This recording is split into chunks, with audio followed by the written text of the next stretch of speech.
This is a 1903 Springfield. This is also a 1903 Springfield. One of these is remembered very fondly through history, while this one, not so much. So why is the Zombies Springfield so bad when the real-life counterpart is actually pretty good? Let's find out. The Springfield in Zombies has a very troubled past. It really hasn't been in that many games, and the ones it has been in, it really isn't remembered too fondly. The Springfield first made its appearance in Nocturne and Totem. Even though everybody always credits the Springfield as being on Verrucht, it actually made its first appearance in the mystery box on Nocturne and Totem. But its rise to infamy began in Verrucht when you could purchase it off the wall on the American side for only 200 points. And that is where the legend of the Springfield first began. The word on the street began to spread. The Springfield was awful. It's a 2-shot to the body on round 1.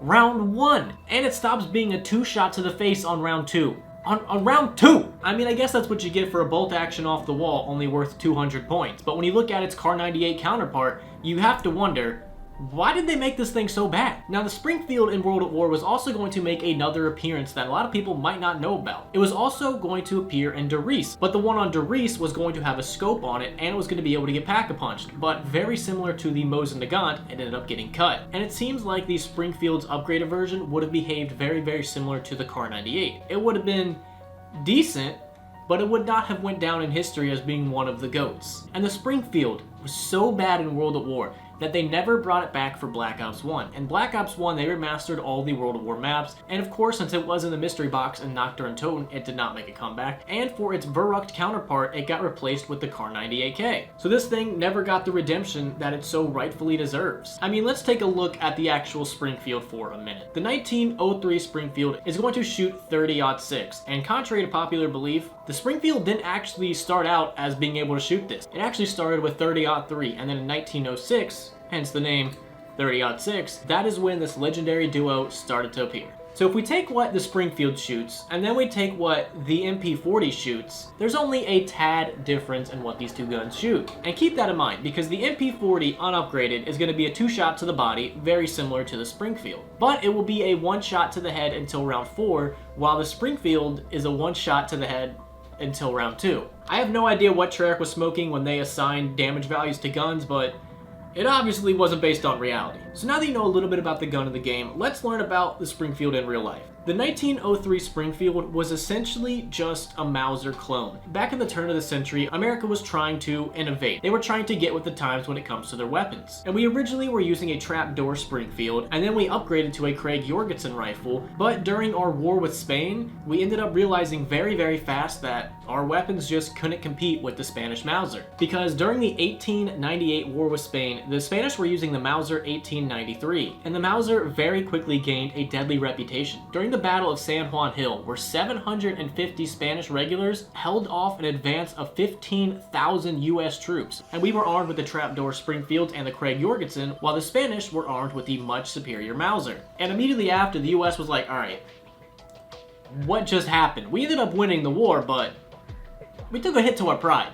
So we immediately had to look into what happened and why could we just not compete. And there were two real reasons why our rifles were inferior to the Mauser. The first one was reloading. The Craig Jorgensen doesn't get reloaded by stripper clips. Eventually they did try to implement something like that, but it didn't really take off. The Craig Jorgensen was loaded from the side by individual bullets, so you had to load them in one at a time. Now this is actually cool as all hell, but in a war, I don't think this is exactly what you want. And also the Craig Jorgensen really couldn't handle high-powered loads.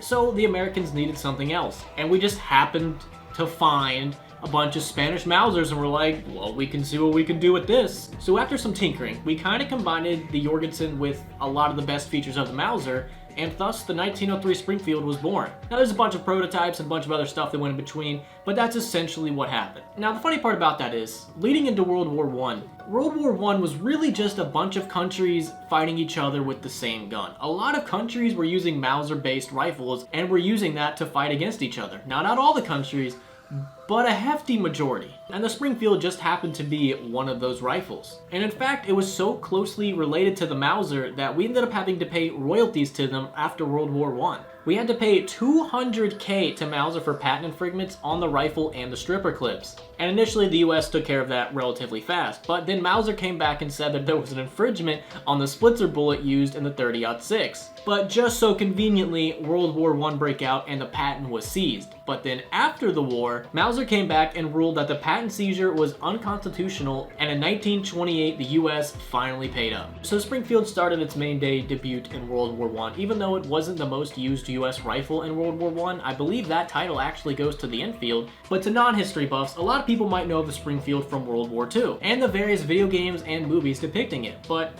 the Springfield wasn't actually the main rifle going into the war. And I believe in 1937 is when we officially adopted the Garand, but by the time World War II had broken out, we didn't have enough to go around. We started ramping up more Springfield production, and we had a Germany first policy, so all of the Grands went over to fight them, while a lot of people in the Pacific, mainly the Marines, were stuck using Springfields. A lot of the Marines in the Battle of Guadalcanal were actually issued with Springfield, and if you actually watch the series Pacific, there's a very funny scene in that where the Marines actually end up stealing a bunch of supplies from the Army and have this wonderful line.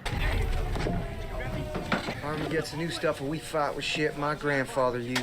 So initially in the first outbreak of World War II, the Springfield saw a lot of action, and then it slowly died out as the Garand was phased in. And even after World War II, the Springfield, mainly used as a sniper, saw a lot of action in Korea and even in Vietnam. So it definitely has a very lengthy history in the United States military. So now that we know a little bit about the background of this, let's talk about the actual gun itself. So World War Zombies got a lot of stuff right about the Springfield, a lot of the way it works, a lot of the little nicks and crannies here and there, but there's one thing that they did not get right that really irks me: the sights. In World War Zombies, the Springfield sights are actually misaligned, so you really can't trust the sights too much to be accurate. And one thing I hate about the sights in World at War is they make the sights seem like, oh, you could see through them easily, when in fact, the Springfield was known to have very hard to see through sights. The rearward sight's notch is so tiny that even I, with 20/20 vision, have trouble using it to hit my target. And this was not a complaint with just me. A lot of people, even soldiers, had the very same complaint, which is eventually why we got to the 1903 A3 Springfield, but that's a video for a different day. So in the World War Zombies, the sights are very, very generous, when in real life, it's very, very hard to see through. Another cool aspect that I wish they would have implemented on the Springfield is the magazine cutoff. So on the side of it, there is a switch that says on and off. And this basically turns on and off the internal magazine. So you could either load from the magazine when it's on, or if it's turned off, you can't load from the magazine and you actually have to feed the gun one at a time. And during the time that the Springfield was made, the US Army had a real fear of soldiers wasting ammo. They didn't want soldiers to do that. So it would have went something like this. They would have had their magazines turned off until they were actually specified to turn them on, and they would have just been loading one bullet at a time. And eventually, really quick, we learned that that was very, very stupid and we don't need something like that. But remember, this is prior to World War I.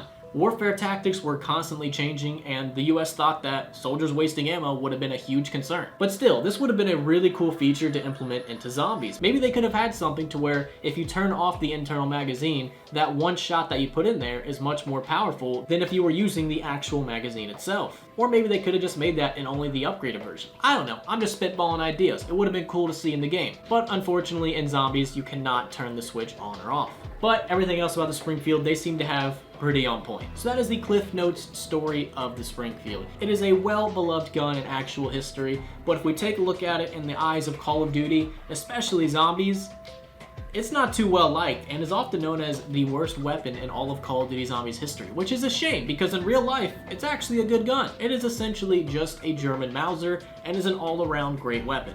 Besides the sights, I will go down fighting that these sights are awful and I can't hit dick with them. But maybe that's just me. So hopefully you guys enjoyed this video. And if you would like to see me do this to more zombie weapons, please let me know down there below in the comments.